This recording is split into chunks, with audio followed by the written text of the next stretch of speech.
బ్రహ్మమొక్కటే పర బ్రహ్మమొక్కటే పర బ్రహ్మమొక్కటే. హిందూ ఎవరు కాపాడారు? ఆర్ఎస్ఎస్ లేకపోతే వీరి యొక్క విశ్వ హిందూ పరిషత్తు వారి గోరక్షకులు కత్తులు గాడాలు పంచేవాళ్ళు కాపాడారా? లేదే.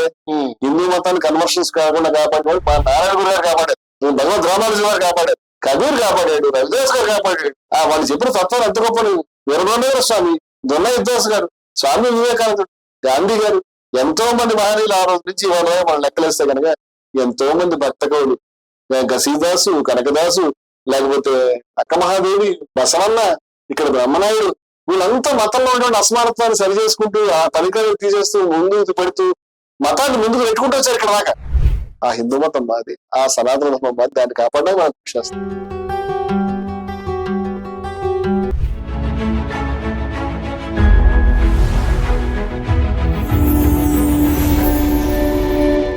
ఇంతసేపు మన ఇన్ని ఆర్గ్యుమెంట్స్, ఇన్ని వీడియోలు, ఇన్ని గంటలు చర్చ జరిగిన తర్వాత మన వీక్షకులు, హిందువులకి, ప్రజలకి, ఎస్సీలకి, బీసీలకి, ఎస్టీలకి, ఎవరైతే మిత్రులు ఉన్నారో వాళ్ళందరికీ కూడా అసలు మనం ఏం చెప్తున్నామో తెలియనంత గందరగోళం చేసే అవకాశం. ఎగ్జాక్ట్లీ మనం చేసిన పర్పస్ సనాతన వేదం మీద మన అభిప్రాయం చెప్తున్నాం సార్. అసలు ఎన్నిసార్లు చెప్తున్నా మళ్ళీ అది ఏ ట్రాక్, ఆవేం చేస్తుంది, ఆవేం చెప్పేది నేను చెప్పలేదు. నేనేం చెప్తాను గమనించండి, మేము చెప్తున్న దాన్ని క్రక్స్ ఆఫ్ ది ఆర్గ్యుమెంట్, లేకపోతే సారాంశం మేము చెప్తున్న దాని విషయం ఏమిటంటే మీరు గమనించండి. మేము ఏం చెప్తున్నాం అంటే గోవధ చేయకూడదు, ప్రాణిహింస చేయకూడదు, ఏ ప్రాణిని కూడా చంపకూడదు. ప్రాణిహింసతో కూడినటువంటి యజ్ఞయాగాలు ఏవైతే ఉన్నాయో వాటిని ఆ కాలంలోనే హిందూ మతంలో దాని ఆ కర్మకాండ అంటాం. ఈ కర్మకాండకు వ్యతిరేకంగా వేదంలో ఇది ఒకటే ఉందండి, లేదు కదా. జ్ఞానం ఉంది, ఆ తర్వాత కాలంలో భక్తి మార్గం కూడా వచ్చింది. మొదట్లో భక్తి మార్గం అంత బలమైంది, జ్ఞాన మార్గం వచ్చిన తర్వాత భక్తి మార్గం కూడా. ఈ కర్మకాండకు వ్యతిరేకమైనటువంటి ఆలోచనలు ఒకే ఒకసారి భారతదేశం అంతా పెళ్ళిపోయాయి. ఒకటి ఉపనిషత్తుల రూపం, రెండు బౌద్ధ రూపం, జైన రూపం. ఈ బౌద్ధము, జైనము, తర్వాత అజీవకము, ఇలా అనేక సంప్రదాయాలు దాదాపుగా సమకాలీనమైన కొంచెం 100-200 ఏళ్ళు అటు ఇటుగా. బౌద్ధం ప్రధానమైన ఉపనిషత్తులు బుద్ధుడికి కొంచెం ముందువి, ఆ తర్వాత బుద్ధుడు వచ్చాడు. వర్ధమాన మహావీరుడు సమకాలికుడే కానీ కొంచెం పెద్దవాడు, కొంచెం ముందు 20 ఏళ్ళు పెద్దవాడు. అలాగే అజీవకులు వాళ్ళ ఫిలాసఫీ వాళ్ళకి తెలియకపోయినా వాళ్ళు కూడా సుమారు లాంటి స్ట్రీమ్సే. వీళ్ళు ఏం చేశారంటే వేదంలో ఉన్నటువంటి కర్మకాండని, హింసని, ఏమైనా ఉంటే అసమానత్వాన్ని, లేకపోతే అనవసరమైన రిచువల్స్ ని, వీటిని నిరసించారు. నేను దానికి ప్రాతినిధ్యం వహిస్తాను. అటువంటి హిందూ మతం గురించి పాడు. మీరు చెప్తున్న ఇప్పుడు గోవధ ఉంది అన్నా కానీ గోవధ ఇవాళ హిందూ మతం లేదు, పశువధ లేదు. యజ్ఞయాగాలు చేసే వాళ్ళు కూడా సిగ్గుపడుతున్నారు. ఆయన చంద్రశేఖర సరస్వతి గారు పౌరం రెట్టంత మాంసం తినమనే దాకా వచ్చారు, మధ్వాచార్యులు గారు వద్దని పిడిమం చేద్దాం దాకా వచ్చారు. కానీ అసలు అది కూడా దాదాపు నశించిపోతుంది. దానికి బదులుగా బలిపీఠాలు ఆలయాల్లో వచ్చినాయి, కానీ ఆ బలిపీఠం మీద పువ్వులు పెట్టడమో మరింత పెట్టడం చేస్తున్నారు, కానీ బలు ఇచ్చే విధానం. కానీ కొన్ని చోట్ల కొన్ని ఆలయాలు బళ్ళు ఇవ్వడం కూడా జరుగుతుంది. వాటి గురించి అది కూడా జరుగుతుంది, జరగడం లేదు. కానీ యజ్ఞయాగాల్లో మాత్రం జరగడం. యజ్ఞయాగాల్లో పశుహింస పూర్తిగా మారిపోయింది. ఈ వాతావరణంలో అసలు ఉపనిషత్తులు ఎట్లా పుట్టాయని నేను హిందూ మతంలో చాలాసార్లు చెప్పాను. హిందూ మతంలో 2 విషయాలు. ఒకటి, మతంలో ఎవల్యూషన్ లేదు, మతం అనేది దేవుడిచ్చిందే అని అనుకునే పెద్దవాళ్ళు నమస్కారం. నేను ఆ స్కూల్ కాదు, ఆ స్కూల్లో లేకపోతే మాత్రం హిందూ మతం వ్యతిరేకిస్తాను నేను అనుకోవట్లేదు. హిందూ మతంలో పరిణామ క్రమంలో ఏర్పడిందని చాలా మంది పెద్దవాళ్ళు రాశారు, రాధాకృష్ణ గారు రాశారు, ఇంకా అందరూ రాశారు. వాళ్ళంతా కూడా హిందూ మతం వ్యతిరేకులు కాదు, వాళ్ళ సంప్రదాయం. నేనేం చెప్తానంటే హిందూ మతంలో ఉన్నటువంటి పరిణామ క్రమంలో భాగంగా ఈ క్రతువుల పట్ల, కర్మకాండల పట్ల, యజ్ఞాల పట్ల, బలుల పట్ల నిరసనతో ఉపనిషత్తులు తిరుగుబాటు జెండా ఎగరేసినాయి. మొట్టమొదటి అది ఆత్మజ్ఞానం అనే దాని ప్రతిపాదన. హిందూ మతం 2 అంశాలు ఉన్నాయి. ఒకటి ఏంటంటే ధిక్కారము, రెండోది ఏంటంటే కొనసాగింపు. 2 అంశాలు. ఒకటి ధిక్కారం అంటే హిందూ మతంలో ధిక్కారము ప్రశ్నించే ధోరణి ఏ మతం లేదండి. చేత నేను గర్విస్తాను. Hindus for plurality and equality ఎందుకు పెట్టుకున్నా అంటే ధిక్కారము, కరుణ, అలాగే ప్రశ్న, సమానత్వం, ఇవన్నీ కూడా మన యొక్క సంప్రదాయంలో బాగా ప్రశ్న పేరు ఉపనిషత్తు ఉంది మా దగ్గర. ప్రశ్నించే విధానం, దీన్ని ప్రశ్నిస్తూ కొనసాగింది.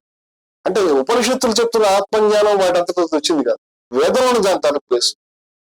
వేదంలో అనేక గొప్ప విషయాలు ఎందుకంటే చాలా సూక్తాలు చెప్పండి. భద్ర సూక్తము, లేకపోతే పృథ్వీ సూక్తము, లేకపోతే సమానత్వ సూక్తము, మధు సూక్తము, అలాగే ఇలా ఎన్నో గొప్ప సూక్తాలు ఉన్నాయని నేను చెప్పాను.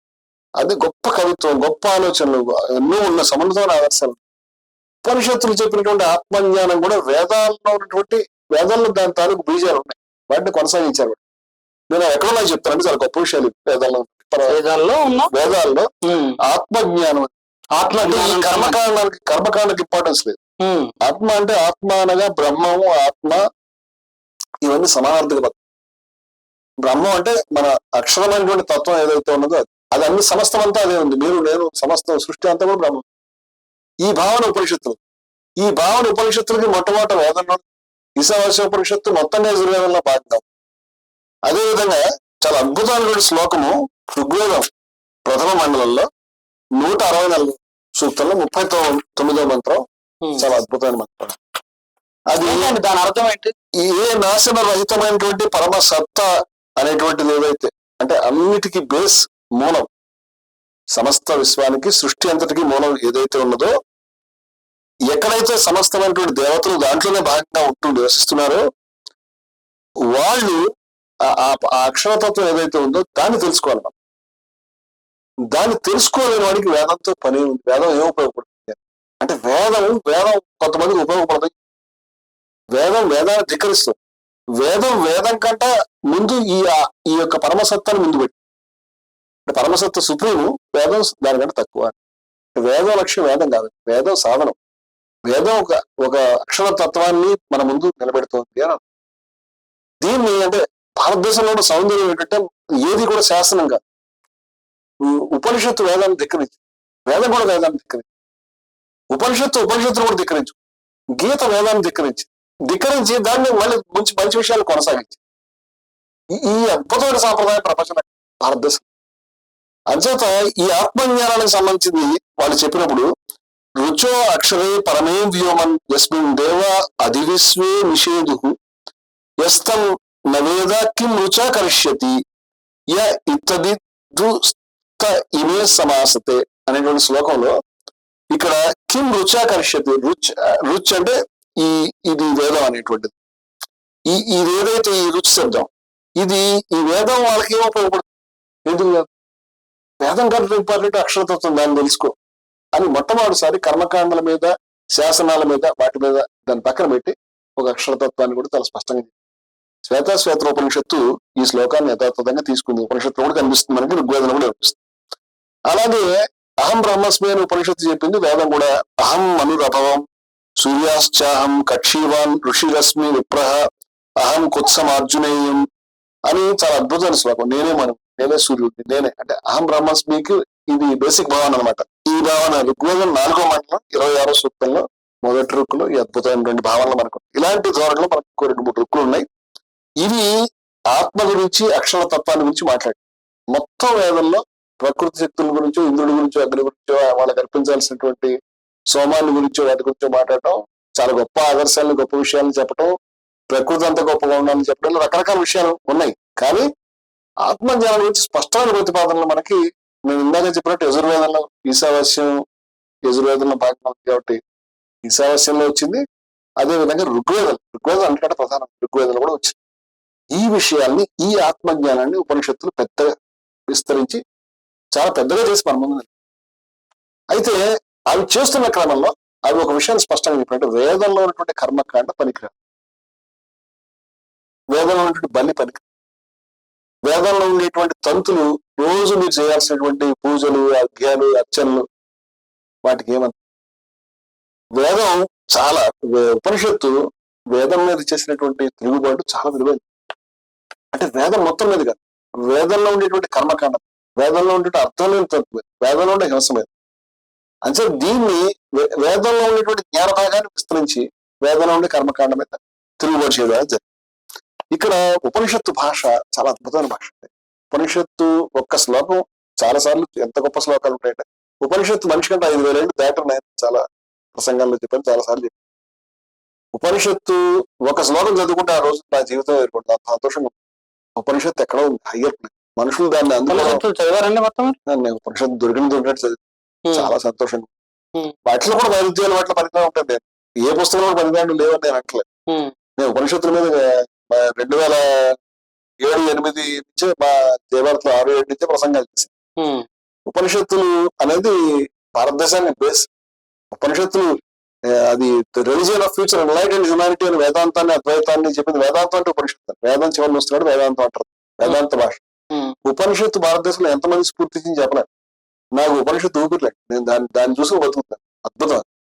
ఉపనిషత్తు ఏం చెప్పిందంటే విద్యను రెండుగా విభజించింది, పరావిద్య అపరావిద్య. రెండు, పరావిద్య అపరావిద్య. పరావిద్య అంటే హయ్యర్ ప్లేన్ తీసుకెళ్ళి, అపరావిద్య అంటే కొంచెం దానికంటే తక్కువ. వేదాన్ని ఒక్క మాటలో ఈ ఈ ఈ మొత్తం ఉపనిషత్తు ముండకోపనిషత్తు అండి. ఇక్కడ మాట చెప్పుకోవాలి. అసలు ముండకోపనిషత్తు అనే పేరు, ముండకం అంటే అర్థం తెలుసా మీకు? ముండకం అంటే మంగళ కత్తి అని అర్థం. మంగళ కత్తి ఏ విధంగా మనకి ఇలాగా బుర్ర గొరిగి ఎలా చేస్తుందో మన అజ్ఞానాన్ని ఉపనిషత్తు అలాగే గొరుగు. అందుకే దీన్ని ముండకోపనిషత్తు అని. అంటే దీన్ని మనం బహుజన ఉపనిషత్తు అనుకోవచ్చు వాడి భాషలో చెప్పాలంటే. అయితే ఉపనిషత్తుల్లో ఎన్నో అద్భుతమైన విషయాలు ఉంటాయి. ముండకోపనిషత్తు గురించి చెప్తున్నాడు. అవును, ముండకం అనేది దాని అర్థం మంగళకత్తి. ఈ మంగళకత్తి ఏ విధంగా జుట్టులు జరుగుతుందో అదే విధంగా అజ్ఞానాన్ని ఈ ఉపనిషత్తు మొత్తంగా నిర్మూలిస్తుంది అనే అర్థంలో ముండకోపనిషత్తు అని పేరు. ప్రాచీన ఋషి మంగళకత్తికి అంత విలువ ఇచ్చినందుకు మనం అద్భుతం అన్నమాట. ఇక్కడ స్పష్టమైనటువంటి విభజన పరాచైవ అపరాచ. ఇది ముండకోపనిషత్తులో ఖండాలు, తర్వాత అధ్యాయాలు ఇట్లా ఉంటాయి. ప్రథమ ముండకం, మొదటి మంగళకత్తి. ప్రథమ ముండకంలో ప్రథమ ఖండంలో ఇది 4వ శ్లోకంలో పరాచైవ అపరాచై, పరాచైవ అపరాచ, పరావిద్యలు అపరావిద్యలు 2 రకాలు అనే ప్రతిపాదన స్పష్టంగా మనకు కనిపిస్తుంది. ఒక పదమే చదివాను. నెక్స్ట్ దాంట్లో ఏది పరావిద్య ఏది అపరావిద్య చెప్పారు. నేను ఇందాక చెప్పాను, పరావిద్య ఈజ్ గ్రేట్, అపరావిద్య దానికంటే తక్కువ స్థాయి. తత్రా పరా, ఈ విధంగా అపర అనేది ఉంటుంది. ఋగ్వేదో యజుర్వేద శిక్షాకల్పో, సామవేదో అథర్వవేద శిక్షాకల్పో, వ్యాకరణం నిరుక్తం ఛందో జ్యోతిష్యమితి. ఇవన్నీ అపరావిద్యలని చెప్తారు.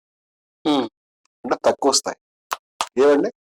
ఋగ్వేదం, యజుర్వేదం, సామవేదం, అధర్వణ వేదం, శిక్ష, కల్పము, నిరుక్తము. నిరుక్తం చదువుకోవాలని వారు చెప్తారు కదా, వ్యాసుకుని నిరుక్తం అంటే. వ్యాకరణం, జ్యోతిష్యము, వీటిని ఉపనిషత్తు ధైర్యంగా ఏమని ప్రకటించిందంటే అపరావిద్యలు అంటే తక్కువ వస్తాయి, కేవలం ప్రపంచక వ్యవహారాలకు పనికి వస్తాయి. అథ పరా. ఇప్పుడు పరా అంటే ఏంటో చెప్తున్నాడు. పరా అంటే విద్యలు ఏమిటో. అథ పరాయయా తదక్షరం అధిగమ్యతే. అక్షరమైనటువంటి తత్వాన్ని ఏదైతే మాట్లాడుతున్నాయి అనుకుంటున్నా అవి పరా. ఏంటంటే ఉదాహరణ, పరావిద్య ఆత్మజ్ఞానం, పరావిద్య బ్రహ్మ గురించి. మీరు విషయం గుర్తుపెట్టుకోవాలి. ఈ ఆత్మజ్ఞానం బ్రహ్మ విద్య గురించి ఉపనిషత్తు మాట్లాడదు. అక్కడ వచ్చి సైలెంట్ అవుతుంది. దేన్ని వాక్ ద్వారా నువ్వు తెలియజేయలేవు, దాన్ని ఇంద్రియం ద్వారా తెలియజేయడం ట్రై చేయి. దాన్ని మించింది, దానికి కారణభూతమైన ఆత్మ లేదా బ్రహ్మం సమస్తానికి కాదు వాటి భాష. అందువల్ల దాన్ని గురించి మీరు చెప్పకూడదు కాబట్టి అక్కడికి వెళ్తే నీ తల పగిలిపోతుంది చెప్తాడు యాజ్ఞవల్కుడు, బృహదారణ్యకుడు. మీరు ఆ విషయం గురించి ఏది బ్రహ్మం కావాలో చెప్తారు కానీ ఏది బ్రహ్మం ఉపనిషత్తు చెప్పదు. ఇప్పుడు మనకి నేతి అనేటువంటి తర్కాలు, నేతి నా ఇది కాదు ఇది కాదు. బ్రహ్మం అంటే ఏమిటి? ఇప్పుడు ఇక్కడ నా ముందు బైక్ ఉంది, ఇది బ్రహ్మమా? దీని పరిమితి ఉంది కాబట్టి ఇది కాదు. నా చేతిలో కాగితం ఉంది, ఇది బ్రహ్మమా? దీనికి కూడా పరిమితి ఉంది, ఇది కాదు ఇది కాదు ఇది కాదు ఇది కాదు. ప్రపంచంలో పెద్దాన్ని మీరు తర్కించుకోవాలి. ఇది బ్రహ్మమా? ఇది బ్రహ్మ, ఇది కాదు ఇది కాదు. ఆ చెట్ట చివరి మిగిలితే మీరు కాదు అనుకున్నది అది బ్రహ్మ. నా ఇది కాదు ఏది కాదో దాని గురించే తర్కం మాట, దాని గురించే ఉపనిషత్తు మాట. అంతేగాని ఏది అవునో చెప్పలేదు. అంటే ఇది చెప్పడాన్ని మించింది. అక్కడ సైలెన్స్ తప్పితే మరే ఉండదు. అంటే ఉపనిషత్తుల భాష, ఉపనిషత్తుల యొక్క ఆలోచన, ఉపనిషత్తు యొక్క అందుకున్న ఎత్తు అసామాన్యమైనది. అందుచేత మొత్తం 4 వేదాలు, ఈ శిక్ష, కల్పం అనేటువంటి వేదాంగాలు, నిరుక్తం, వ్యాకరణం, జ్యోతిష్యం, ఇవన్నీ కూడా అపరావిద్యలు మాత్రమే. ఎంతకంటే హయ్యర్ విషయం ఉందని ప్రకటించింది. దీన్ని ఏమంటారు? ఈ తిరుగుబాటు కాదు. అంటే యజ్ఞానం, కర్మకాండ ఇవన్నీ కూడా ఎక్కడ దాకా తీసుకెళ్ళరా మిమ్మల్ని? అంతదాన్ని తీసుకెళ్ళవు కదా. ఇంకొంచెం ముందుకు వెళ్ళి నేనేమంటా అంటే ఈ పరావిద్య నాకు ఇంట్రెస్ట్ అంటాను. ఈ పరావిద్య హిందూ మతం యొక్క సారాంశం. హిందూ మతం యొక్క సారాంశం ఆత్మజ్ఞానం. హిందూ మతం యొక్క సారాంశం ఆత్మశాస్త్రం. బలుల దాంట్లో ఉన్నాయా లేవా, బొట్టు పెట్టుకున్నారా లేదా, గడ్డం ఉంది, ఇది కాదు. ఇప్పుడు ఈ విషయాన్ని కూడా ఇది ఇది హిందూ మతంలో ఉపనిషత్తు అనేది గుండె ప్రాణం ఇది. ఇప్పుడు ఇంకొంచెం ముందుకు వెళ్ళి ఇంకొంచెం స్పష్టంగా చెప్పినటువంటి ఒక శ్లోకాన్ని నేను చెప్తానండి. ముండకోపనిషత్తులోనే ప్రథమ ముండకంలోనే 2వ ఖండంలో ఒకసారి ఉపనిషత్తులు వెళ్ళిన తర్వాత ఆ ఉపనిషత్తులు ఒక శ్లోకాన్ని పక్కన పెట్టి మరో శ్లోకాన్ని చర్చించడం చాలా కష్టం, అంత అద్భుతంగా ఉంటాయి ఇవన్నీ. ఇప్పుడు కొన్ని చెప్తున్నారండి. ప్లవాహ్యతే అదృఢ యజ్ఞరూప. యజ్ఞరూప అంటే యజ్ఞాలు చేసే విధానం, పద్ధతి. ఎందుకు? యజ్ఞంలో ఇవన్నీ ఉన్నాయి కాబట్టి. ఇవి ఎందుకు చేస్తున్నారు? స్వర్గం వస్తుంది, దేవతలు మనం మెచ్చుకుంటారు అని ఈ జంతువులు లేకపోయి యజ్ఞం చేస్తున్నారు కదా. దీని ఉపనిషత్తు చెప్తోంది ప్లవాహ్యతే. ప్లవ అంటే అర్థం ఏమిటి? ప్లవ అంటే తెప్పలు అని, తేలిపోతాయి, ఇలా తేలిపోతాయి. అదృఢ బలమైన పనికిరానటువంటి తేలిపోయే విషయాలు ఈ పని అదృఢ పనికిరాడు. అష్టోదశోక్తమహరమ్యేషు కర్మ ఏతచ్ఛ్రేయో ఏ అభినందంతి మూఢా అని చెప్పారండి. అంటే ఈ 18 రకాలైన యజ్ఞాలు ఉన్నాయి. 18 రకాల యజ్ఞాలు. ఈ 18 రకాల ఏది యజ్ఞరూపాలు ఏవైతే ఉక్త చెప్పబడినవో ఇటువంటివన్నీ కూడా, ఈ 18 రకాలైనటువంటి రూపాలు కూడా అదృఢమైనవి, పనికిరానివి. ఇవి ఈ ఏవైతే ఉన్నాయో వీటి గురించి గొప్పగా చెప్తారు కదా. యజ్ఞం చేయాలి, కర్మ చేయాలి, చాలా గొప్పగా చెప్తారు కదా. ఉపనిషత్కారుడు అతను ఏమంటున్నాడంటే ఏతచ్ఛ్రేయో, ఇవి శ్రేయస్సుని కలిగించేవి, ఏ అభినందంతి కూడా, దాన్ని మెచ్చుకుంటారు 3. అది గొప్పగా చెప్తారు, అది గొప్ప కాదు. జరామృత్యుం తే పునరేవాపి అంతి. ఆ విధంగా మెచ్చుకునేటువంటి వాళ్ళు పుట్టుక మరణం యొక్క చక్రాల్లో తిరుగుతూ అక్కడే చచ్చిపోతారు. వాళ్ళకేం గొప్ప గతులు రావు.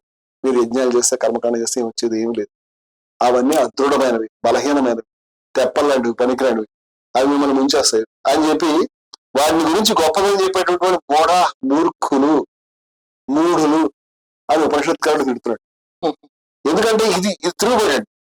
ఇంకొంచెం ఏం చెప్పాడు ఆ తర్వాత వెళ్ళి అవిద్య అనేటువంటి దాంట్లో, దాని మధ్యలో అంతరంటి లోపల వర్తమాన దాంట్లో ఉంటున్నటువంటి వాళ్ళు స్వయం తీరా మాకు మేము గొప్ప అని చెప్పుకుంటాం. మాకు మేము గొప్ప రావని చెప్పుకుంటారు కాసేపు ఆగి, అది కూడా చెప్పుకోవాలి.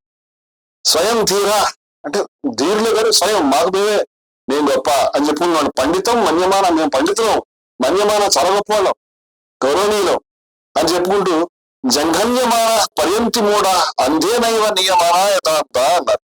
అంటే వాళ్ళు అనేక రకాలైన దుఃఖాల్లో, ఆశల్లో, రకాలైన దరిద్రాల్లో పీడించబడుతూ వాళ్ళు ఆ విధంగా గుడ్డివాడికి దారి చూపించినట్టు, అంధేనైవ నియమాన యథార్థ. అంధుడు ఏ విధంగా అయితే గుడ్డివాడికి దారి చూపిస్తే వాడు చూపించలేడు. వీళ్ళు గుడ్డివాడు నడుస్తున్నాడు, గుడ్డివాడు దారి చూపిస్తాడు, వీళ్ళు తిరుగుతూ ఉంటారు.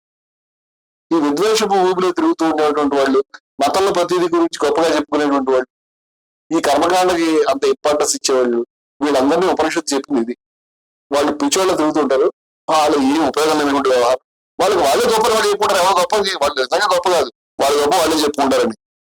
ఇంకొంచెం ముందుకు వెళ్ళి నెక్స్ట్ శ్లోకంలో చెప్తున్నాడు. 8వ శ్లోకం చెప్పాను, 9వ శ్లోకం చెప్తాను. ఇప్పుడు అవిద్యాయాం బహుదా వర్తమాన, ఈ అవిద్య అనేటువంటి దాన్ని తిరుగుతున్నటువంటి వాళ్ళు వయం కృతార్థ ఇత్యభిమన్యంతి బాలా, మేము కృతార్థులము, మేము సక్సెస్ అయ్యాము, ఇత్యభిమన్యంతి బాల, ఆ విధంగా చెప్పుకుంటారు. బాల అంటే బచ్చగాళ్ళు అని కుర్రాళ్ళు చెప్పుకుంటారు, బచ్చగాళ్ళు వాళ్ళు. యత్ కర్మలో నా ప్రవేదయంతి రాగా, కర్మల్లో ఉండేటువంటి దాన్ని, దాని యొక్క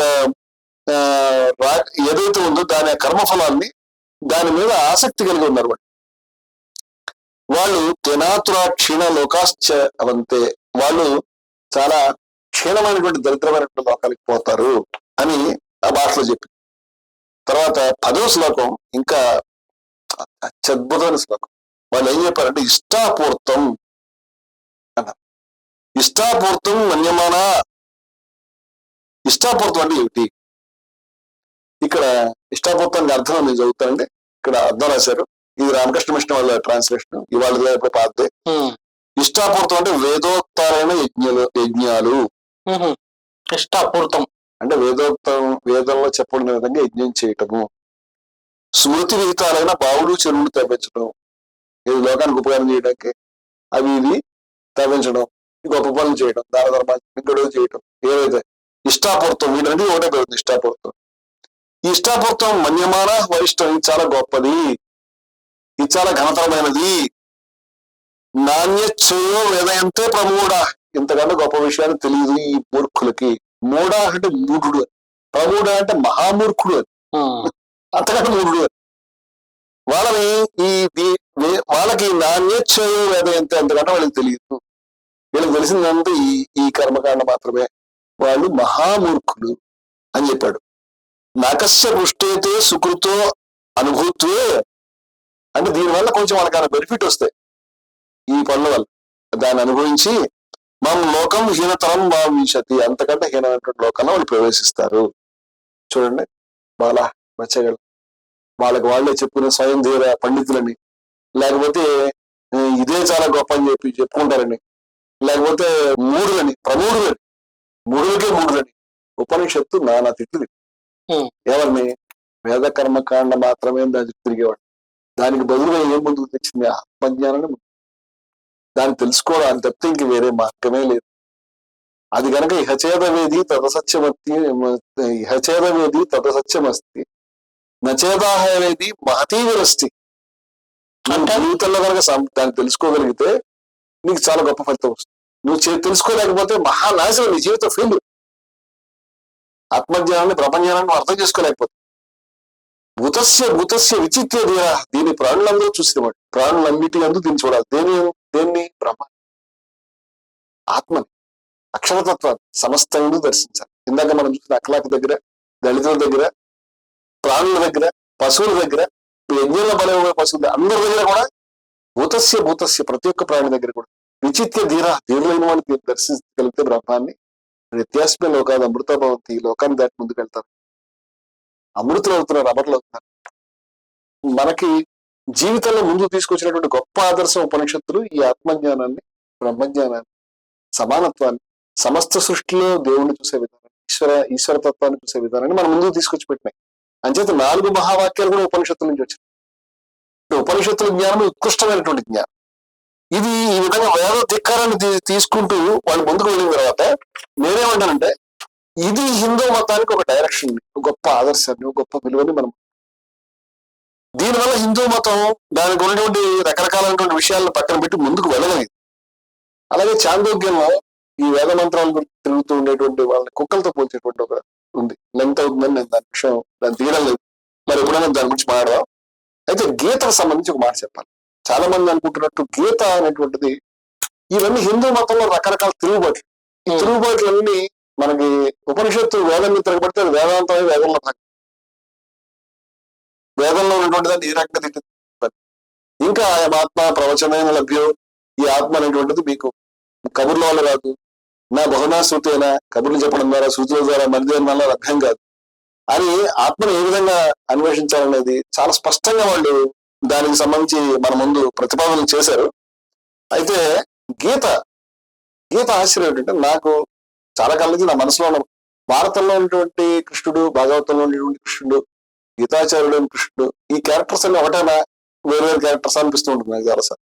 కావచ్చు, కాకపోవచ్చు మనకి ఎగ్జాక్ట్ హిస్టరీ బుక్స్ కాదు కాబట్టి వాటిలో ఫిలాసఫీ తీసుకోవాలి, లేకపోతే మరిదా తీసుకోవాలి. కాబట్టి అంటే నేను సంప్రదాయకుడిని కాదు కాబట్టి నేను అదే విధంగా అనిపిస్తాను. వాళ్ళకి కోపం వస్తుంది కానీ ఎందుకు అట్లా అనిపిస్తుంది అంటే, ఒకటి వీటన్నిటిలో థ్రెడ్ ఉంది, వీటన్నిటి అది కూడా మనం చెప్పుకోవాలి. ఆ థ్రెడ్ అంటే వేద మతంలో ఇంద్రుడు ప్రధానమైన. మీకు భాగవతంలో మీకు డైరెక్ట్ కథ వస్తుంది, ఇంద్రుడిని ప్రజలంతా పూజించకపోతే ఎలాగా అనేది వచ్చినప్పుడు కృష్ణుడు అక్కలేదు పూజ చేయగలదు చెప్పి. అట్లా పూజ చేయకపోతే మనకి ఆయన మొత్తం ప్రకృతి అంతా ఆయన మీద మొత్తం మన మీద పిడుగులు కురిపిస్తాడు, మనం నాశనం చేస్తాడు అంటే కృష్ణుడు నేను కాపాడతాను, చివరికి కావాలంటే నన్ను పూజ చేయని చెప్పి ఆయన గోవర్ధనకి ఎత్తుతాడు. మీరు చూడండి, ట్రెడిషనల్ దేవుడు కాదు, మామూలుగా దాన్ని ఏమంటారంటే, ఇవాళ మనం బీసీ కులం, యాదవ్ కులం, సామాజిక వర్గం. ఇప్పుడు గోవుల్ని కాచుకునేటువంటి మామూలు గ్రామీణ పద్ధతుల్లో ఉండేటువంటి క్షత్రియుడు కూడా ఎగ్జాక్ట్ బ్రాండ్ క్షత్రియత్వం అవుతుంది. దాని మీద ఆ రకమైన హేళనలు ఆయన అందరూ చేస్తూ ఉంటారు. ఆయన నవ్వి తీసి పారేసి వాడికి చెప్పాల్సింది, బుద్ధి చెప్పాల్సింది చెప్తా ఉంటారు. ఆయన గొప్ప క్యారెక్టర్ కింద అవానమైనటువంటి క్రమంలో ఆల్రెడీ ఉన్నటువంటి ట్రెడిషనల్ సిస్టమ్ మీద ఆయన తిరుగుబాటు, ఆయన గొప్ప విప్లవకారుడు.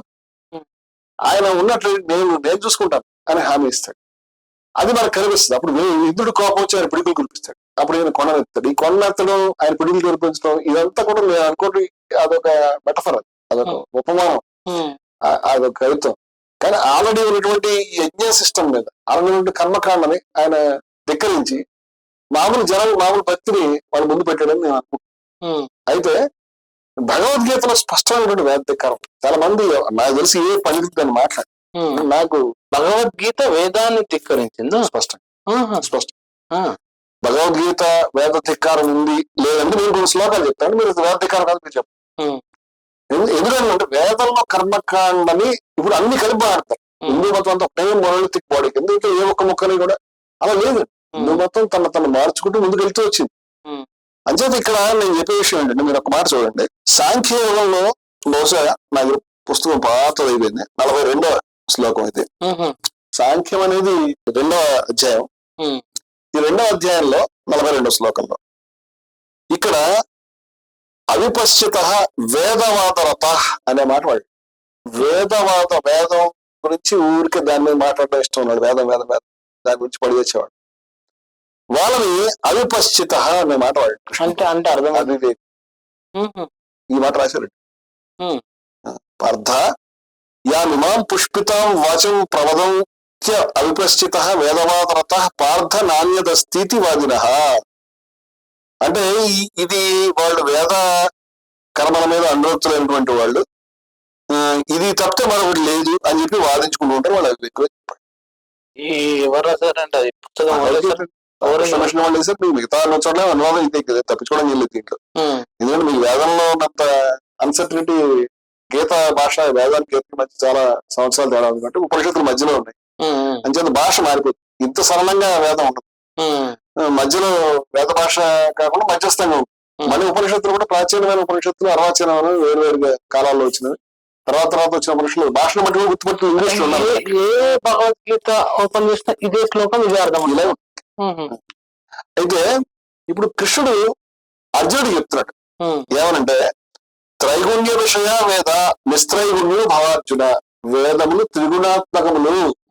త్రిగుణాలు అంటే మనకు తెలుసు కదా, సత్వ రజస్ తమ గుణాలు, సాత్విక రాజసిక తామసిక గుణాలు త్రిగుణాలు అంటారు. ఈ వేదాలు ఈ గుణాలనే బోధిస్తున్నాయి. మీకు ఆశ్చర్యం అంటే సాత్విక కూడా చెప్పలే, త్రిగుణాత్మక 3 గుణాలు చెప్తున్నాయి.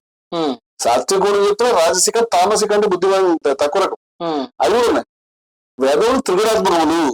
మరి కృష్ణుడు అర్జునుడు ఏం చేయాలి తెలుసుకుని, నిస్త్రైగుణ్య భవార్జున, ఈ గుణానికి అతీతుడు అంటే వేదాన్ని దాటాడు. వేదాన్ని, బైబిల్ని, ఖురాన్ని వేద తీసుకెళ్ళాలని వివేకానంద చెప్పాడు కదా. ట్రెడిషన్ ఒకలాగే ఉంటుంది. కృష్ణుడు ఉపనిషత్తుల యొక్క భావతారాన్ని కంటిన్యూ చేశాడు. అయితే గీతాకారుడు ఆయన్ని పర్సనల్ దేవుడు ఉపనిషత్తులు దేవుడు కనిపించాడు. ఆత్మాను బ్రహ్మ ఉంటాయి, ఇక నేనే అని ఈయన జమా కనిపిస్తుంది. అని చేత గీత ఉపనిషత్ శ్లోకాన్ని చాలా యథాతథంగా తీసేస్తుంది. ఉపనిషత్తుల్నే కృష్ణుడు నోటే మనకిచ్చారు నా ఉద్దేశంలో. సరే, అట్లాంటి సాంప్రదాయానికి కోపం వస్తుంది. కానీ వేద ధిక్కారణ కాదా మీరు చూడండి. వేదము త్రిగుణాత్మకములు, త్రైగుణ్య విషయ వేద నిస్త్రైగుణ్యు భవార్జున. ఈ శ్లోకం 45 అనుకుంటాను. కాగితాలన్నీ అంటూ రకరకాల అయిపోయినాయి. 45 సాంఖ్యయోగం ఇది కూడా. ఇక్కడ మన 2వ లైన్లో మళ్ళీ ఆత్మ గురించి నిర్ద్వంద్వ నిత్యస్తత్వస్తు యోగక్షేమ ఆత్మవాన్ అంటే ఈ ద్వంద్వాలను జయించడం అనేది పదే బంగారం బట్టి సమానంగా చూడాలి, మారణ అవమానంగా సమానంగా చూడాలి, రోగాలు దాన్ని సమానంగా చూడాలి, జయాన్ని అపజయాలు, సుఖాన్ని దుఃఖాన్ని సమానంగా, ఈ సమానంగా చూసుకుంటూ ముందుకెళ్ళడం చాలా గొప్పగా వస్తుంది భగవద్గీతలో. తర్వాత ఇంకొక అద్భుతమైనటువంటి ఉపమానం మనం ముందుంచాడు ఆయన. యావానర్థం ఉదపానే సర్వత సంప్లుతోదకే. సర్వత సంప్లుతోదకే అనే మాటకు అర్థం ఏంటంటే, అన్ని పక్కల నుంచి అన్ని చోట్ల కూడా నీళ్ళు అలా ఉబుకొచ్చాయి. ఎటువంటి నీళ్ళవి? మంచి మనం తాగేటువంటి నీళ్లు. అన్ని చోట్ల చక్కటి మంచినీళ్ళు ఉండగా ఆయన ఏమంటే, సర్వేషు వేదేషు బ్రాహ్మణస్య విజానత అంటే ఇలా ఉండగా నా వేదం నా కర్మకాండ తిరిగేటువంటి వాడిని నా వేదం ఎక్కడికి అన్ని చోట్ల మంచినీళ్ళు, అది మానేసి నాది కావాలి అని ఎక్కిస్తున్నాడు. అలా ఏం అవసరం లేదు. చోట్ల అన్ని చోట్ల బ్రహ్మ, చోట్ల ఆత్మని, అన్ని చోట్ల సమానత్వం అంచేత ఈ సమానత్వాన్ని అర్థం చేసుకుంటే నిర్దోషం ఈ సమం బ్రహ్మ.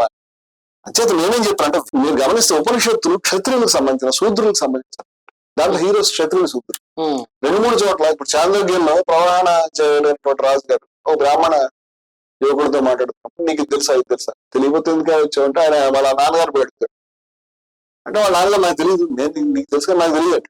ఆయన వస్తాడు శ్వేతకేతు అనేటువంటి వాళ్ళ తండ్రి గారు శ్వేతకేతు ఈ ప్రవహణ చేయాలి వచ్చి నువ్వు చెప్పాడు ఇప్పటిదాకా బ్రాహ్మణులకు తెలియని సబ్జెక్ట్ నేను చెప్తున్నాను. ఈ బ్రాహ్మణులకు తెలియని సబ్జెక్ట్ మేము చెప్తున్నాము, ఇది బ్రాహ్మణులకు కాదు, ఈ సబ్జెక్ట్ వేరు. ఈ విధంగా క్షత్రియులు మాట్లాడతాం. ఈ విధంగా ఇది నేను ఇందాక చెప్పిన వైకుడు లాంటి వ్యక్తులు మాట జానశ్రుతి తెలుసుకోవడం. ఈ శూద్రులు క్షత్రియులు ప్రొడామినెంట్ క్యారెక్టర్స్ కింద మనకి ఉపనిషత్తులు వస్తాయి. బ్రాహ్మణులకు యజ్ఞకర్మకాండ అరకిలి. ఆ తర్వాత మన యజ్ఞహింసను ఎదుర్కోవడంలో దీని ఎంత పాత్ర మీరు గమనిస్తే కనుక ఉపనిషత్తుల కాలంలో ఒకే సమయం ఉపనిషత్తులు క్షత్రియులు మాట్లాడుతున్నారు, బౌద్ధంలో క్షత్రియులు మాట్లాడాడు, ఆయన పుత్రుడు క్షత్రియుడే, ఆయన జైనుల మహావీరు క్షత్రియుడే. అంటే ఇది మొట్టమొదట ఈ అవ్యవస్థ అంటే అసమానత్వం అనండి, కర్మకాండలు అనండి, మూఢత్వం అనండి, వీటన్నిటి మీద తిరగబడిన వాళ్ళు మొత్తం ఈ బ్యాచ్ క్షత్రియులు. ఇది జరిగింది, ఇది వాస్తవం. అలాగే కృష్ణుడు కూడా సుమారుగా కొంచెం ఆ కాలానికి కొంచెం అటు ఇటుగా కొంచెం అవతల ఆయన కూడా ఈ విషయాన్ని వేదాం త్రిగుణాత్మకం తీసి పెట్టడం అని ఆయన జ్ఞాన మార్గాన్ని భక్తి మార్గాన్ని వాటిని కూడా ప్రతిపాదించడం. మరి భారతదేశంలో హిందూ మతం నిలబెట్టింది ఎవరంటే భారతదేశంలో హిందూ మతాన్ని జ్ఞానం నిలబెట్టింది, సమస్తం సమానమైన విషయం నిలబెట్టింది. అన్నింటి నుంచి మనకు మధ్యయుగంలో భక్తి ఉద్యమకారులు రామానుజుల వారు ఆయన భక్తి మంత్రాలు ఆయన పైన ఆలయ సకలం మీదకి ఎక్కి ఉపదేశించాడు, వేదం ఉపదేశించలేదు, ఆయన అష్టాక్షర మంత్రాన్ని ఉపదేశించాడు.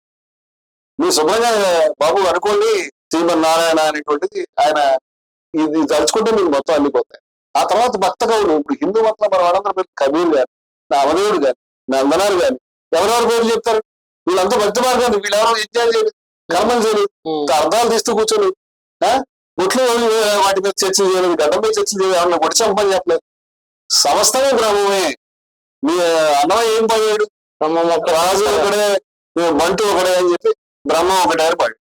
అలాగే నామదేవ్ ఏం చెప్పాడు పాడమంటారు రవిదాస్ గారు బ్రహ్మమొక్కటే పర బ్రహ్మమొక్కటే పర బ్రహ్మమొక్కటే పర బ్రహ్మమొక్కటే నిండార రాజు నిద్రించు నిద్రయొకటే అండని బంటు నిద్ర అది ఒకటే మెండైన బ్రాహ్మణుడు మెచ్చు భూమి ఒకటే చండాలుడుంటేటి సరి భూమి ఒకటే అనుగు దేవతలకును అలకామ సుఖమొకటే తనకీట తన కామ సుఖం ఒక్కటే.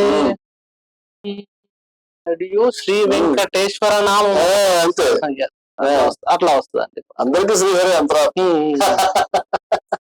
ఇది అద్భుతం అండి. ఇవాళ మీరు ఈ పాట పాడడం అనేది గొప్ప చరిత్ర అనుకుంటున్నాను. ఎందుకంటే చాలా అద్భుతం. ఇవాళ సనాతన స్పెక్ట్రం అనే మాటగా విలువచ్చు. మనం ఈ భక్తి మార్గానికి, ఈ జ్ఞాన మార్గానికి, ఈ విలువలకి, ఈ ఆదర్శానికి, సమానత్వానికి మనం దగ్గరగా మాట్లాడుతుంది. ఇది హిందూ మతమా? ఈ యజ్ఞాలు కర్మకాండలు లేనటువంటి ఉన్నాయని లేదని చెప్పడం, తిమ్మిరి బాబు చేయడం అనేది దాంట్లో ఉన్నాయని చెప్పడం, ఇంకోటి ఏదో చెప్పడం, లేకపోతే పక్కవాడిని తిట్టడం, ఇదే హిందూ మతాన్ని వీళ్ళు వచ్చేది ఎవరు కాపాడలేదు. హిందూ మతాన్ని ఎవరు కాపాడలేదు? ఆర్ఎస్ఎస్ లేకపోతే వీరి యొక్క విశ్వ హిందూ పరిషత్తు వాళ్ళ గోరక్షకులు కత్తులు కాణాలు పంచేవాళ్ళు కాపాడారా? లేదే. హిందూ మతాన్ని కన్వర్షన్స్ కాకుండా కాపాడేవాడు మా నారాయణ గురు గారు కాపాడారు, భగవద్ రామానుజు గారు కాపాడారు, కబీర్ కాపాడాడు, రవిదాస్ గారు కాపాడాడు. వాళ్ళు చెప్పిన తత్వాలు ఎంత గొప్ప. వీరబ్రహ్మేంద్ర స్వామి, దొన్న విద్వాస్ గారు, స్వామి వివేకానందుడు, గాంధీ గారు, ఎంతో మంది మహనీయులు ఆ రోజు నుంచి ఇవాళ మనం లెక్కలేస్తే కనుక ఎంతో మంది భక్త కవులు, గసీదాసు, కనకదాసు, లేకపోతే అక్క మహాదేవి, బసవన్న, ఇక్కడ బ్రహ్మనాయుడు, వీళ్ళంతా మతంలో ఉన్నటువంటి అసమానత్వాన్ని సరి చేసుకుంటూ ఆ పనికాలు తీసేస్తూ ముందుకు పెడుతూ మతాన్ని ముందుకు పెట్టుకుంటూ వచ్చారు ఇక్కడ దాకా. ఆ హిందూ మతం మాది, ఆ సనాతన మతం మాది, దాన్ని కాపాడడానికి మనం కృషి చేస్తాం. చివరిగా వీరబ్రహ్మేంద్ర స్వామి వారి ఒక 3-4 శ్లోకాలు చెప్దాం అనుకుంటాను. చెప్పండి. దాంతో మనం కంక్లూడ్ చేసుకుందాము. వారు చెప్పిన 3 పద్యాలు చెప్తాను. పద్యాలే సింపుల్ గా ఉంటాయి. వెదకి తుదకు వేదాంత తత్వము. వేదాంతం అంటే ఉపనిషత్తు. వెదకి తుదకు చివరికి వేదాంత తత్వము. విలువ నెరిగి పలుకగలవాడు, విలువ నెరిగి పలుకగాడేవాడు. అంతా వెతుక్కుని ఈ ఉపనిషత్తుల్లో ఉండేటువంటి ఈ సమానత్వాన్ని దాని గురించి ఎవరు పాడతారు? మీరు పాడారు పాట. మీ గురించి చెప్పాడు. ఎవరు పాడతారు ఈ పాట నాకు చెప్పినట్టు అనిపిస్తుంది నాకు.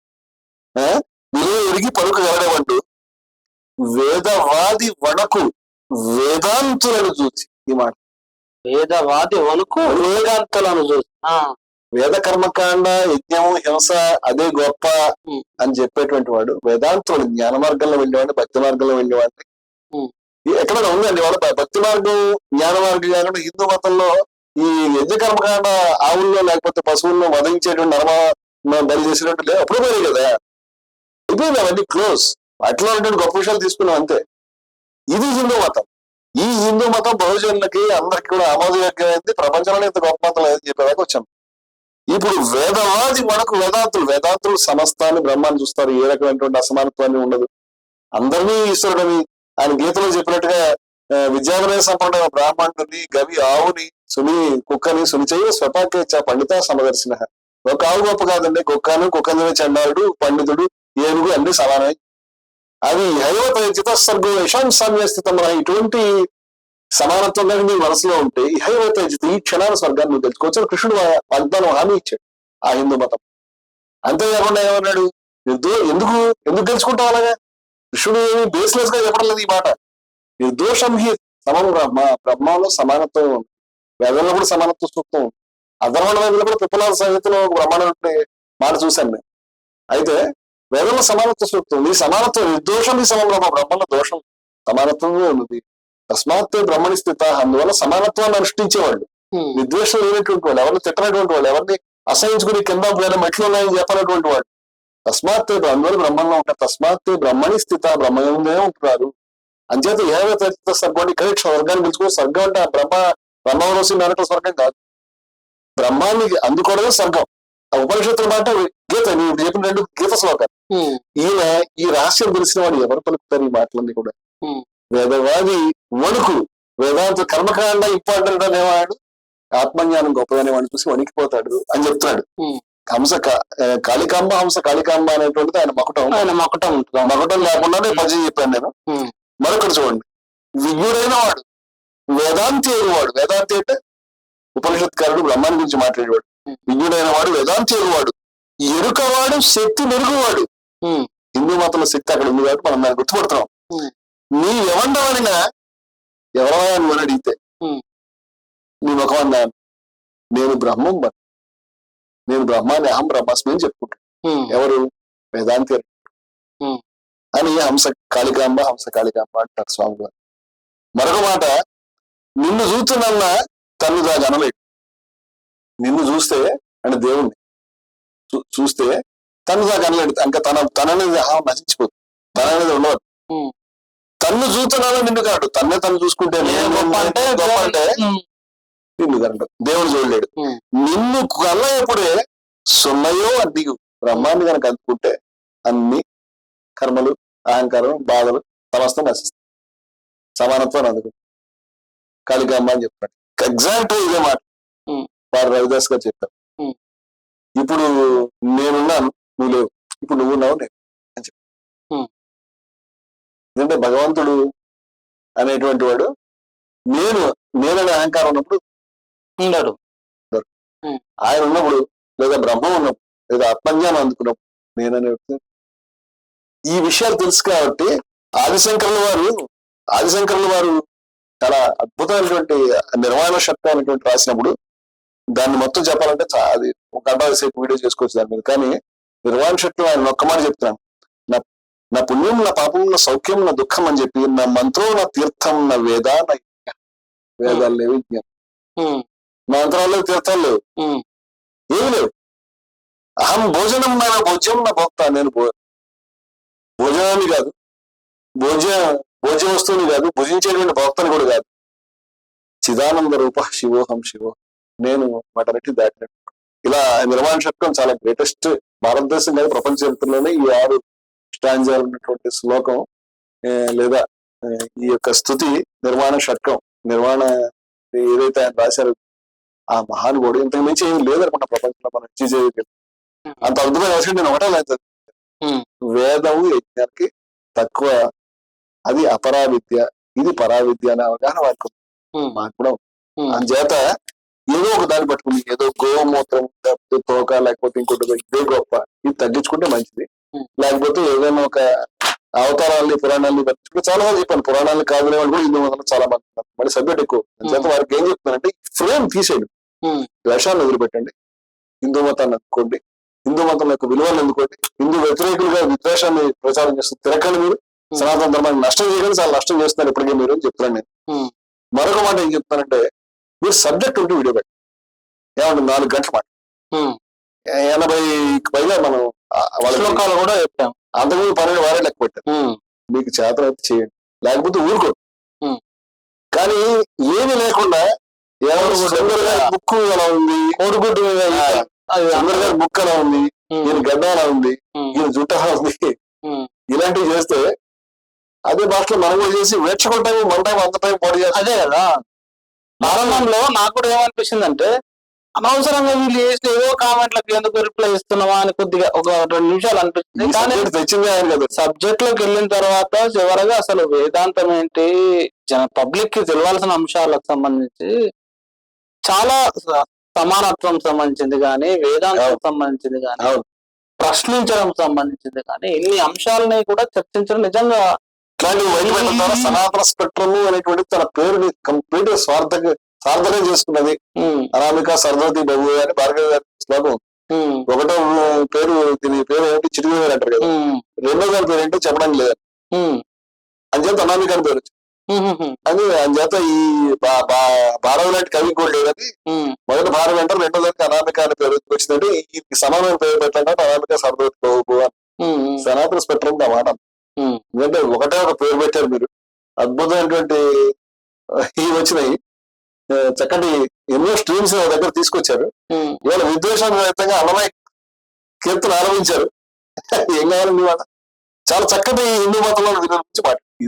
ఈ పని చేయడానికి వెంకటచాగంటి గారిని లేకపోతే మన గణపాటి గారిని మిత్రులందరినీ కూడా నమస్కారం పెట్టి మాతో చేయగలపండి, కలిసి పనిచేద్దాం. ఈ విద్వేషాన్ని కట్టిపెట్టండి, ఈ పిచ్చి మాటలన్నీ వద్దు. మనకి హిందూ మతాన్ని ఏ విధంగా మనం కాపాడుకుందాము, ఈ విలువలను ముందుకు తీసుకెడదాము, ఏ విద్వేషం లేకుండా ఈ ఆదర్శాలు చాటి స్వామి వివేకానంద మార్గంలో, వీరబ్రహ్మేంద్ర స్వామి గారి మార్గంలో, అన్నమయ్య మార్గంలో, ఎందరో మార్గంలో ముందుకెళ్ళవారండి అని చెప్తూ నేనైతే ముగిస్తాను. Thank you very much Ramanamurthy గారు. Thank you. ఒక్కసారి పుస్తకాలు ఇవ్వాలి, ఒక్కొక్క పుస్తకం ఇస్తుంటే మనం ప్రేక్షకులకు చూపించాల్సిన పుస్తకాలు తక్కువ తెచ్చాను. ఈ రోజు తక్కువ తెచ్చారు, అయినా ఆ రోజు కంపేర్ చేసి తక్కువ అనిపిస్తుంది కానీ ఈ రోజు తక్కువ. చతుర్వేదాంతర్గత ఉపనిషత్ ఉద్యానవనము వాల్యూమ్ 5 అనేది ఇక్కడ మనం చూడొచ్చు. అదే విధంగా 10 ఉపనిషత్స్ ఆఫ్ 4 వేదాస్, 10 ఉపనిషత్స్ ఆఫ్ 4 వేదాస్ అనే పుస్తకం కూడా ఇక్కడ చూడొచ్చు. అదే విధంగా 112 ఉపనిషత్స్ చూడొచ్చు. సాంస్క్రిట్ టెక్స్ట్ ఇంగ్లీష్ ట్రాన్స్లేషన్, ఇది ఎవరు రాశారు, translated by board of scholars, edited and revised by KL Joshi, ON Bhimali, Bindiya Trivedi. Already Ramanamurthy గారు ఈ పేర్లను కూడా చెప్పారు. శ్రీమదాంధ్ర అధర్వణ వేద సంహిత, పెద్దలు పూజ్యులు గౌరవనీయులు అక్షర వాచస్పతి డాక్టర్ దాశరథి రంగాచార్య గారు రాశారు ఇది. అదేవిధంగా శ్రీమద్ భగవద్గీత చివరిలో వేదాంతానికి సంబంధించిన అనేక అంశాలని చెప్పారు మన రమణమూర్తి గారు.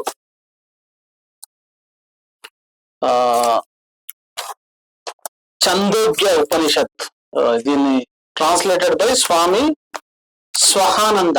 చందోగ్య ఉపనిషత్ దాదాపు పుస్తకాలు ఆదిశంకర్ల యొక్క వ్యాఖ్యానం మీద డిపెండ్ అయిన. ఇక్కడ చూడండి, ఇప్పుడు మన శ్రీమద్ భగవద్గీత సంబంధించిన పుస్తకంలో ఎన్ని అంటే రిఫరెన్సెస్, సందర్భాన్ని బట్టి స్పీచ్లు ఇచ్చే సందర్భంలో రమణమూర్తి గారు ఎలా స్టడీ చేస్తారనే దానికి ఇగో ఇక్కడ చూడవచ్చు. మన ప్రతి దానికి ఇక్కడ వైట్వి, ఎల్లోవి, బ్లూవి అన్ని కోడ్ చేసి పెట్టారు, అటాచ్ చేసి పెట్టారు. ఎందుకంటే సందర్భం ఇంటర్వ్యూ కోసం కొన్ని వేశారు, కానీ స్పీచ్లు ఇవ్వడానికి లేదు, ఈ జ్ఞానాన్ని పంచడానికి ఇగో ఇంతలా ఆయన చదువుతారనడానికి. తర్వాత ముండకోపనిషత్ లేదా మంగళ కత్తికి సంబంధించి జ్ఞానాన్ని ప్రసాదిస్తానని చెప్పిన అది కూడా చూసాం. అదేవిధంగా బృహదారణ్యక ఉపనిషత్. బృహదారణ్యక ఉపనిషత్ ఇది కూడా మనం చూడొచ్చు. దీనికి సంబంధించిన శ్రీ రామకృష్ణ మఠ సంబంధించి ఉపనిషత్ వీళ్ళు ముద్రించినారు. అదేవిధంగా the principal Upanishads S Radhakrishnan, Sarvepalli Radhakrishnan రాష్ట్రపతిగా పనిచేశారు. తర్వాత బృహదారణ్యక ఉపనిషత్ ఇది కూడా మనం చూడొచ్చు. ఎందుకంటే ఏ పుస్తకాలు చదివారు ఎవరు అనేది కూడా మనం చూడాలి. రచయిత బ్రహ్మశ్రీ సోమయాజుల వెంకట శివశాస్త్రి గారు.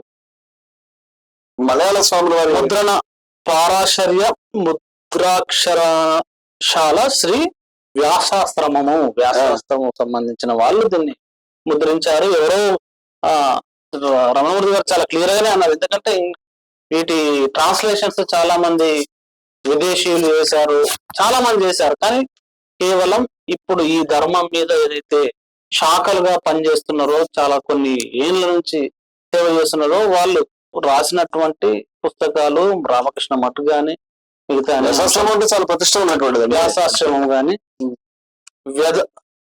వ్యధగీతన అంటే ఇది వ్యాధగీత ధర్మగాతుడి ఏదైతే కథ చెప్పారో దాని దీంట్లో నుంచి చెప్పిన అది భారతం నుంచి చెప్పారు. భారతం నుంచి చెప్పినది.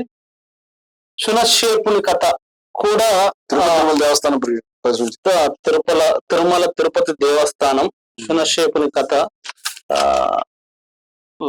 చాగంటి గారు దీని గురించి చెప్పారు, కామెంట్ చేసినట్టున్నారు మీ వీడియోలో. ఒకసారి చూడండి. ఇది పురాణాల్లో మన భాగవతంలో ఉన్నదన్న విషయం చాలా క్లియర్ గా చెప్పారు. బ్రాహ్మణాల్లో ఎక్కడెక్కడ ఉందన్న అంశాన్ని కూడా చూశారు. కాబట్టి ఇదేదో మీరు నెగిటివ్ గా కాకుండా, రమణమూర్తి గారు చెప్పినట్టు నెగిటివ్ గా కాకుండా దీన్ని ప్రేమతోటి సౌభాతృత్వంతో పక్క వారిని ప్రేమించాలి, ద్వేషం లేకుండా దీన్ని చూసి ఇంకా ఏం చేద్దాం, కలిసి ఏం చేద్దాం అనే అంశాలను కూడా మీరు మాట్లాడితే తప్పకుండా సనాతన ప్రత్యేకంగా కలిసి పనిచేద్దాం. మా గోరు గారు రమణమూర్తి గారు ఈ సనాతన స్పెక్ట్రమ్ వేదికగా మీకు ఆహ్వానం చేస్తున్నారు. మంచి మనసుతోటే, ఇదేమో చటారిగా చెప్తున్న అంశం కాదు. సో గోపాలకృష్ణమూర్తి గారు చేశారు. దీనికి సంబంధించి ప్రొఫెసర్ ఎస్బి రఘునాథ్ శర్మ గారు సంపాదకులు. వేదభారతి, వేద కథాభారతి అనేటువంటి సిరీస్ లో వచ్చి పాట. విశ్వదర్శనం నండూరు రామ్మోహన్ రావు గారు పెద్దలు. ఉపనిషత్ దర్శనం 108 ఉపనిషత్తులు సంస్కృతం మూలం తెలుగు భావం, మూలానువాదం పూర్వ పండితులు, సరళీకరణ డాక్టర్ జయంతి చక్రవర్తి గారు. దీన్ని ముద్రించిన వాళ్ళు కూడా చెప్పుకోవాలి. ఎవరో నవరత్న బుక్ హౌస్ వాళ్ళు ప్రచురించారు. సో దీనికి సంబంధించి ఇలా ఇన్ని ఉన్నాయి. దీని వెనుక ఇంకా ఉన్నాయి. అంటే ఇవి మాత్రం కేవలం ఈ గుట్టగా ఈ రోజు గుట్టగా కనిపిస్తున్న అంశాల కంటే ఒక్కసారి మీరు మీ చేతిలో ఉన్నాయి ఒకసారి వరకు ఇవన్నీ నోట్స్, రకరకాల నోట్స్, ఇవి అనేక నోట్స్లు. వీటి చుట్టే మొత్తం ప్రిపరేషన్ సంబంధించి చాలా నోట్స్ ఎక్కడెక్కడ ఏమేమి ఉన్నాయి అంటే ఈరోజు ఇక్కడ తీసుకురాలి అనే పుస్తకాలకు సంబంధించిన నోట్స్ కూడా ఇక్కడ ఉన్నది. దాంతో పాటు ఇవన్నీ నోట్స్ కూడా ఆయన అంటే ఒక్క ఇంటర్వ్యూ చేయడానికి ఎంత శ్రమ అంటే, ఒక మాట మాట్లాడితే సత్యం మాత్రమే మాట్లాడాలి, జ్ఞానాన్ని ప్రదర్శించడానికి కాదు, సత్యం మాత్రమే మాట్లాడాలి.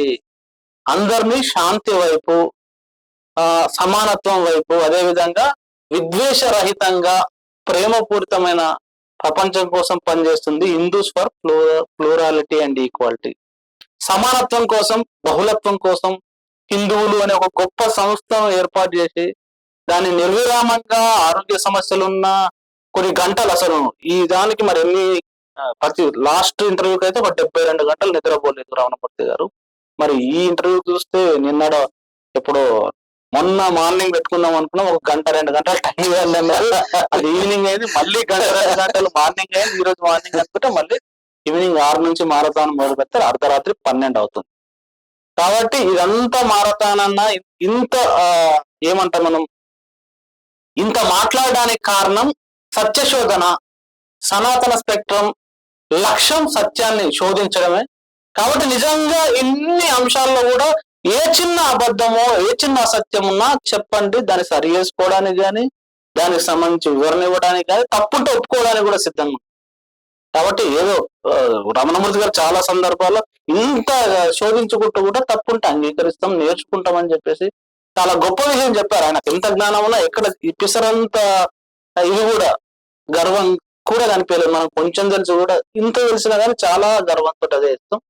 సో కాబట్టి ప్రజలారా మొత్తంగా సనాతన స్పెక్ట్రమ్ సంబంధించి హిందూ మతంలో తర్వాత తప్పకుండా భవిష్యత్తు ఇవన్నీ, ఎందుకంటే మా చాగంటి గారు అదేవిధంగా ఘనాపాటి గారి పుణ్యం విధంగా ఘనాపాటి గారు ఛాలెంజ్ చేసి ఏదో సావర్కర్ గారి గురించి ఇంటర్వ్యూ, ఆ ఇంటర్వ్యూ సందర్భంగా ఆయన చెప్పిన అంశాలని కోట్ చేసి మాట్లాడినప్పుడు ఆ విషయాన్ని మరి సావర్కర్ ఎందుకు అన్నాడు అనే అంశాన్ని మాట్లాడకుండా రమణమూర్తి గారిని టార్గెట్ చేస్తూ మీ మొహం అంటూ అదేవిధంగా చెప్పింది అబద్ధాలంటూ అసత్యాలంటూ విద్వేషాలంటూ చేసిన కామెంట్ దమ్ముంటే చూపి ఎక్కడుందో అన్నప్పుడు ఇగో ఆ రోజు 6:30 గంటలు, ఈ రోజు కూడా మళ్ళీ ఒక 6 గంటలకు సంబంధించిన ఫుటేజ్. అంటే ఫుటేజ్ అంటే జ్ఞానం. ఇంతసేపు మాట్లాడేది కూడా కేవలం మీరు చేసిన ఛాలెంజ్, అంటే మీరు అబద్ధ విద్వేషాన్ని నూరిపోయకుండా నిజం ఇది ఉంది, అయిపోయింది. ఆయన చాలా 10 ప్రకటించుకుంటారు. పాపం ఎన్నిసార్లు ఎవరో చెప్పరు, నేను పాలతో సహా ఏది ముట్టను అని చాలా సార్లు చెప్తున్నారు. చాలా మంది భారతదేశంలో మాంసాహారం తీసుకునే వాళ్ళు, అదొక అలవాటుగా ఉన్న జనాలు, బహుజనులు 90% కానీ ఎక్కువ మంది ఉన్నారు. వాళ్ళు తినే ఆహారం వాళ్ళు తింటున్నారు. కానీ రమణమూర్తి గారు పదే పదే ఇన్నిసార్లు చెప్పుకోవడం నాకు కూడా ఇంటర్వ్యూలో చాలా ఇబ్బంది అనిపించింది సనాతన స్పెక్ట్రమ్ వేదికగా. కాబట్టి అది నిరూపించుకోవాల్సిన అవసరం అయితే ఏర్పడ్డది. ఇంతమంది హిందూ మతంలో ఎంత బహుళత్వం ఉంది, ఎన్ని శాఖలు ఉన్నాయి, వాళ్ళు చేసిన హిందూ మతాన్ని చేసిన గొప్ప విషయాలు ఏంటి, సమానత్వం కోసం గాని, శాంతి కోసం గాని, ప్రేమపూరిత వాతావరణాన్ని నెలకొల్పడానికి ఏం చేశారు అనే అంశాన్ని భవిష్యత్తు సనాతన స్పెక్ట్రమ్ ఎపిసోడ్స్ లో మీరు చూసారు తప్పకుండా. కాబట్టి మీరు ఇప్పటి వరకు చూసిన దానికి నెక్స్ట్ లెవెల్ కంటెంట్ ని ఇచ్చే ప్రయత్నం టీటీఎన్ గా, సనాతన స్పెక్ట్రమ్ గా, ముఖ్యంగా రమణమూర్తి గారికి ప్రత్యేక ధన్యవాదాలు ఈ సందర్భంగా. Thank you very much Ramanamurthy గారు, మీరు శ్రమ కోర్చి ఇదంతా టీటీఎన్ వల్ల ఇంకా సుందర్ గారి వ్యక్తిత్వం వల్ల సాధ్యం అవుతుంది. నేను కాదు తప్పకుండా మనం ఎంచుకున్న సనాతన స్పెక్ట్రమ్ మీరు చేస్తున్న కృషి, మీరు చేస్తున్న కృషి నుంచే ప్రోగ్రామ్ వచ్చింది. మీరు Hindus for plurality and equality అని మీరు చెప్పిన కాన్సెప్ట్ నుండి ఈ సనాతన స్పెక్ట్రమ్ ఏదో పాపులర్ అవ్వాలి, ఏదో ఇది కాకుండా టీటీఎన్ స్పష్టంగా ఒక వాల్యూ బేస్డ్ డిస్కషన్ జరగాలి, ఒక ఏదైతే ఐడియాస్ ఉన్నా బయటకు రావాలని ఒక క్లియర్ కట్ పాలసీ ఉంది కాబట్టి జరిగింది. బయట ఎవరైనా ఇలా ఇంటర్వ్యూ ఇస్తారంటే వాడు కూడా తీసుకోరు. ఏదైనా సెన్సెస్ ఉంటే చెప్పండి, మనం అట్లా లేదు కదా. ఆయన చేతి టీటీఎన్ కి చాలా ఉపయోగం దక్కుతుందని నేను అనుకుంటున్నాను. గొప్ప యజ్ఞానికి టీటీఎన్ వేదిక అవుతుంది. జ్ఞాన తప్పకుండా అండి, మీరు ముందు నడిపించండి. తప్పకుండా ఇదే వేదిక మీద అనేకమైన, ఇప్పుడు నారాయణమ్మ గారి కానీ అనేకమైన ఈ హిందూ దాంట్లో ఉన్న అనేక సాంప్రదాయాలని కూడా చర్చించే ప్రయత్నం చేద్దాం. వాళ్ళని తీసుకోండి, ఇక్కడ వచ్చి మీరు వాళ్ళు కూర్చొని మాట్లాడలేదు, వారితో నేను మాట్లాడలేదు అంటే కలిసి మాట్లాడే వేదికగా కూడా దీన్ని కొంచెం విస్తారంగా డెవలప్ చేసే ప్రయత్నం చేద్దాం. ఎందుకంటే కావాలి. సనాతనంలో ప్రేమ ఉంది, సనాతనంలో సనాతన ధర్మ స్పెక్ట్రమ్ లో ఇది ఒక స్పెక్ట్రమ్.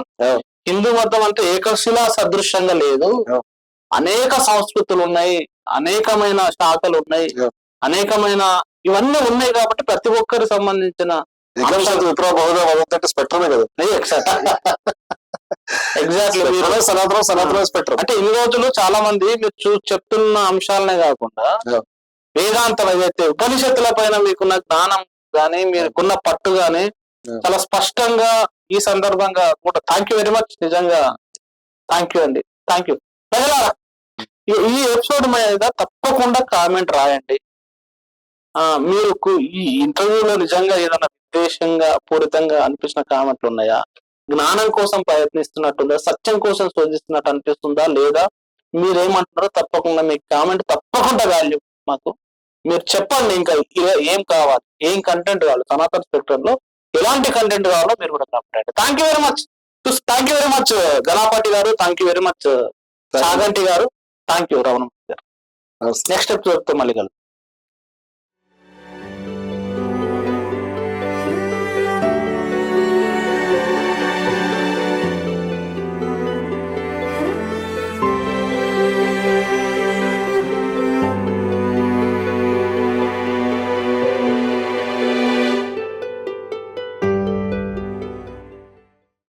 మీ ఆలోచనల్ని మరింత సంపద్వంతం చేయగల ఈ పుస్తకాల్ని మీరు చదివారా?